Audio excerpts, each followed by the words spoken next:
My wife of 10 years had emptied our children's education fund to pay casino online debts. I found out when a collections agency called me looking for her. What I found when I started looking was a parallel life built in silence. There are calls that arrive at the wrong number and that nevertheless find exactly you. The collections agency called my phone because on the documents of one of my wife's credits I appeared as a personal reference. Not as co-holder. Not as guarantor. As a reference. Someone to call if they could not reach her. And they could not reach her because the number she had given was a number that no longer existed. They called me.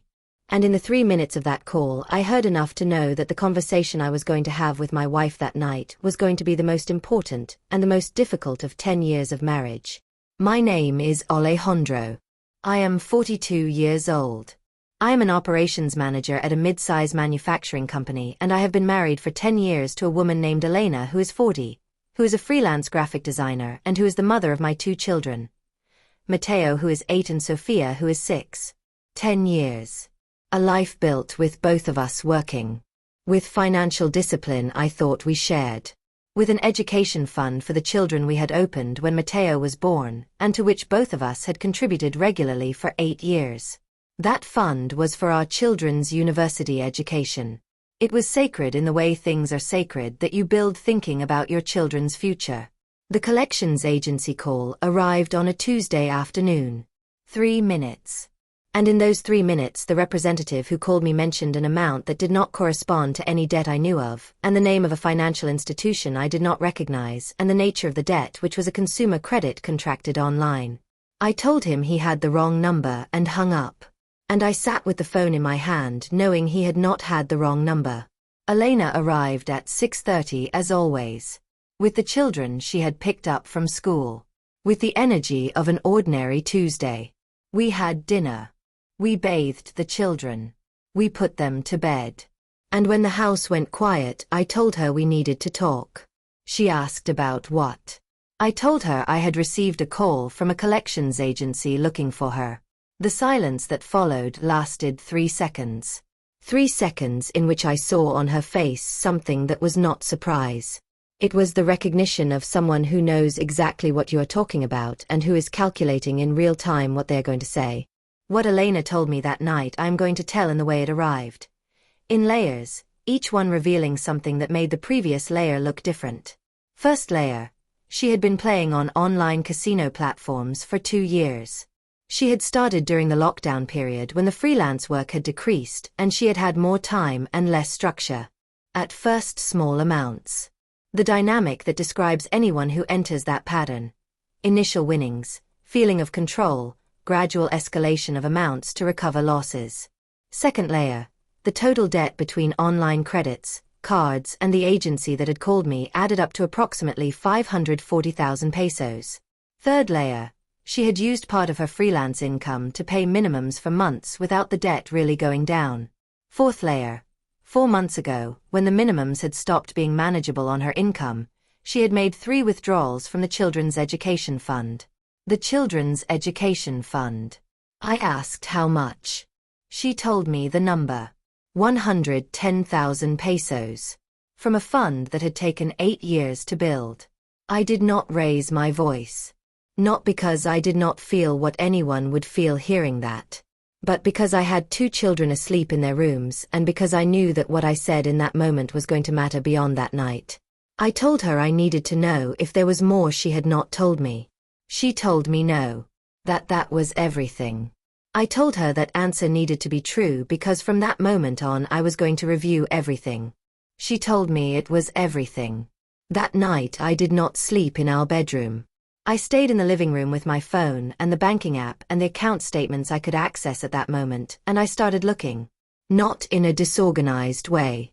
With the methodology of someone who has managed financial operations in corporate environments, and who knows that numbers have a logic and that logic can be followed if you know where to look.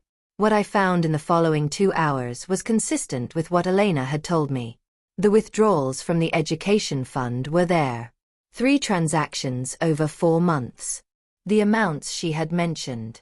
The minimum payments to cards that exceeded what I had thought we had on cards. Transfers to platforms that when I searched them were online casinos. The pattern was visible to someone who looked for it. I had not looked for it because I had not had reason to look for it. That was also information. At 2 in the morning I called my sister Patricia, who is an accountant and who has the kind of practical clarity I needed in that moment. I told her what had happened. She listened. Then she told me 3 things. That the first was to understand the complete state of the debt before making any decision. That the second was to protect whatever remained of the education fund from any possibility of it disappearing. That the third was that a debt of that size with that origin required a conversation with a financial advisor and possibly an attorney before I took any unilateral action. I said yes to everything. She told me to sleep and that we would talk tomorrow. I did not sleep. The following morning, with the children at school, I had with Elena the conversation the previous night had not been able to fully contain. I did not start with anger. I started with questions. I asked whether she was getting help, whether she had talked to anyone about the problem, whether she had tried to stop and had not been able to. Her answers to those 3 questions told me something that mattered for what came next. She told me she had not talked to anyone, that she had tried to stop several times and had managed for short periods and had always returned, that she had not sought help because she was afraid of what I would say if I found out. I told her what I would or would not say was not a reason to not seek help with something that was affecting her life and our family's life in this way. That what she was describing was not lack of willpower. It was a pattern that required specialized help. And that help had to be part of any path forward. What followed in the subsequent weeks was the most complicated process of simultaneous management I have navigated in my adult life. The financial, we contracted a financial advisor Patricia recommended. The complete state of the debt was verifiable and was what Elena had described. We designed a structured payment plan that involved consolidating the debts, establishing a new family budget, and separating Elena's finances from the joint accounts temporarily, not as punishment, but as structure that removed easy access to resources that could feed the pattern. The education fund. What remained was transferred to an account requiring joint authorization for any movement. The $110,000 that had gone out would be replenished with a percentage of both our incomes for however long it required. The therapeutic. Elena started with a psychologist specializing in behavioral addictions the following week. Not because I demanded it as a condition, but because when I removed the fear of what I would say if I found out she no longer had that reason not to go. The couples. We also started with a couples therapist. Because a situation of this size is not processed without help, and because I had things to process that were not fair to deposit only on Elena, and that I also could not sustain alone.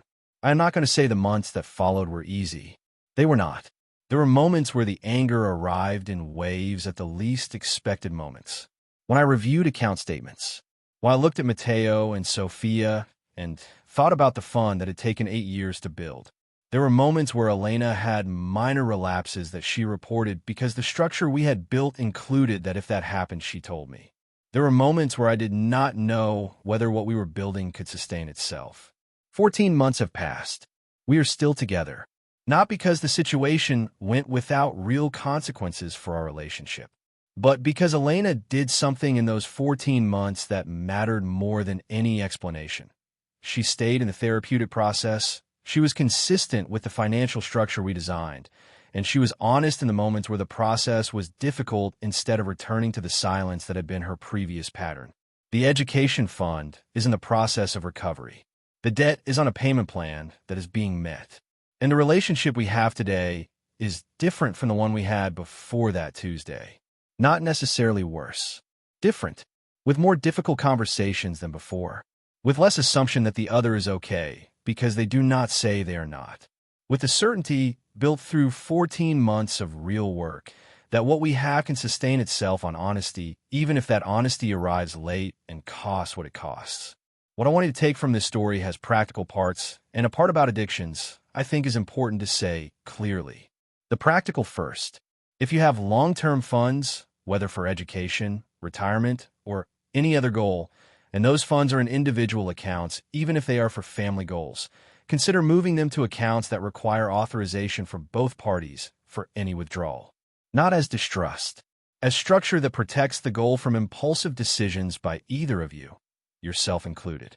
The second, review the account statements of all family accounts regularly and together, once a month, not as surveillance, as shared management of something that belongs to both of you.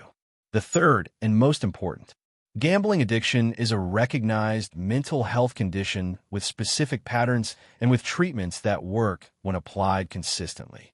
If your partner, a family member, or you yourself are in that pattern, the shame of seeking help is exactly the mechanism that keeps the pattern active. Seeking help is not weakness. It is the only thing that interrupts the cycle. And the person beside someone with that pattern also needs help to process what that means for them. Both need resources. Both deserve them. If this story reached you, comment. Do you have regular conversations about finances in your relationship, or is it a topic you avoid? Like if you believe gambling addiction is a health problem that deserves treatment and not only condemnation. Subscribe for more real stories. Share with someone who might need to hear that seeking help with an addiction is possible without everything being destroyed. Practical tip. If you suspect someone close to you has a problem with gambling, in the United States, the National Problem Gambling Helpline is available at 1-800-522-4700 and at ncpgambling.org. Gamblers Anonymous also offers free support groups with meetings available in person and online at gamblersanonymous.org. Help exists. The first step is looking for it.